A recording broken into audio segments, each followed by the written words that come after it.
para la búsqueda de errores en los programas.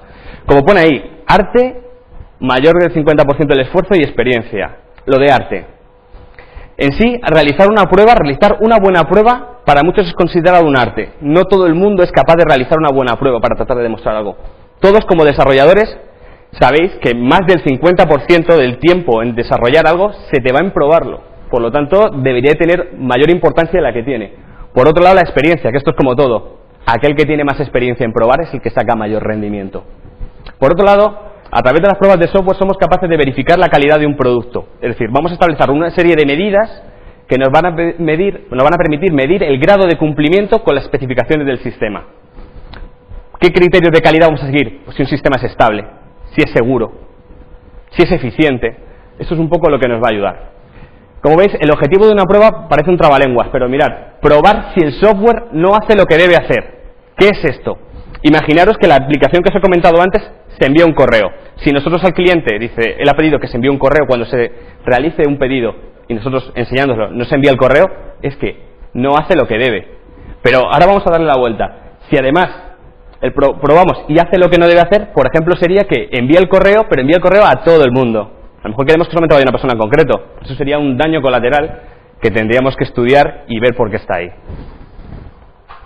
Bueno, aquí es una gráfica un poco salvaje, ¿no?, de lo que puede ser una equivocación de un programador. Llega un programador y determina que 2 más 2 es 5, así. Se establece un sistema de gestión de pruebas, eso se implanta y por desgracia, pues bueno, tiene la mala suerte de que se usa y al final hay un accidente. Pues esto quiere decir, no siempre se puede controlar todos los errores, pero vamos a intentar que haya el menor número posible de errores. ¿Vale? Los principios de las pruebas. Una prueba es un proceso que trata de localizar errores.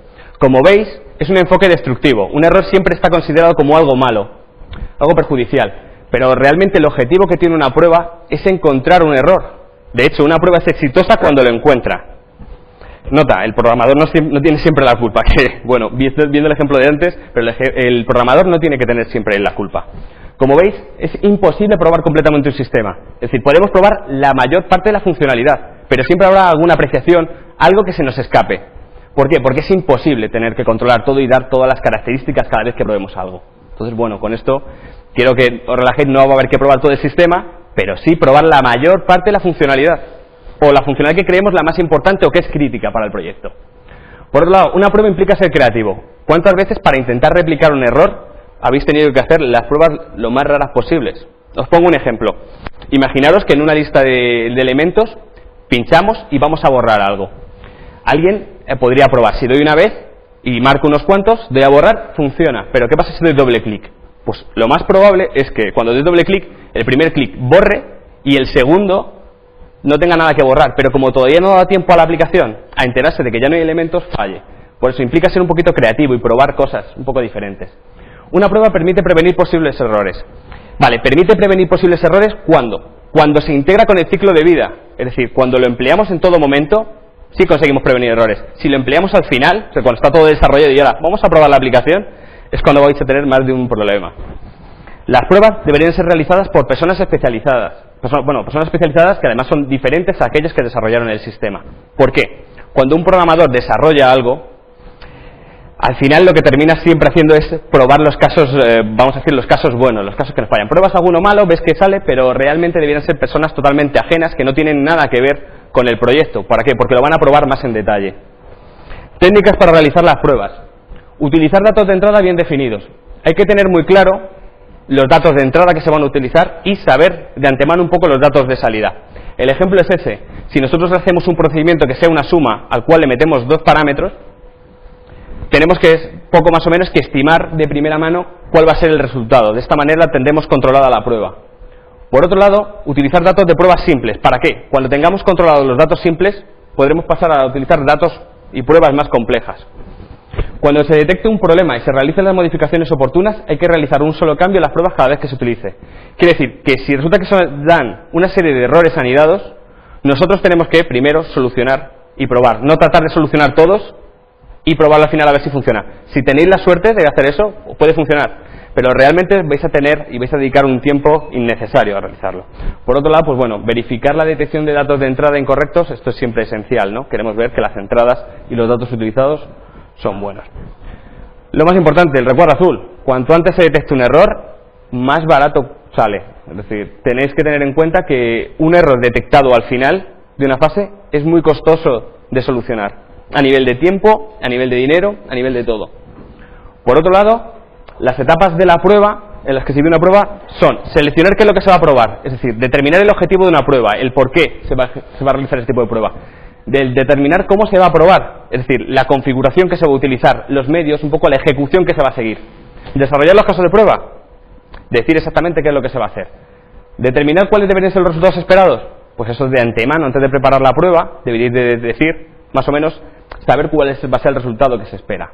Por otro lado, ejecutar el caso de prueba, que eso es directamente, pues eso, ver si realmente cumple, y luego comparar los resultados esperados con los que realmente da. Y aquí pueden ocurrir varias cosas, que es, si no coinciden, una de dos, hay un problema en la prueba, la prueba puede ser que no esté bien planteada, o tercero, nos habremos equivocado en el resultado esperado, pero esto es más raro que ocurra.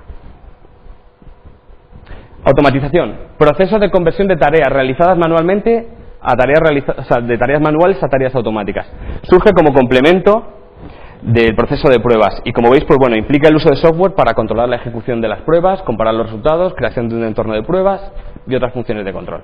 Me explico. Nos va a permitir facilitar la ejecución de las pruebas manuales, ahorrando costes y, por ejemplo, mejorando mucho la productividad. Hay que tener en cuenta que la automatización implica una serie de costes. Por ejemplo, vamos a generar unos scripts, los cuales habrá que ajustar, habrá que realizar, habrá que adaptar cuando se produzca algún cambio en la aplicación importante en los que se vean afectados y habrá que documentarlo, que ahora veremos. Por otro lado, así en resumen un poco, la automatización lo que nos va a servir es siempre como complemento a las pruebas manuales. Por otro lado, no solamente se utiliza para realizar pruebas de regresión,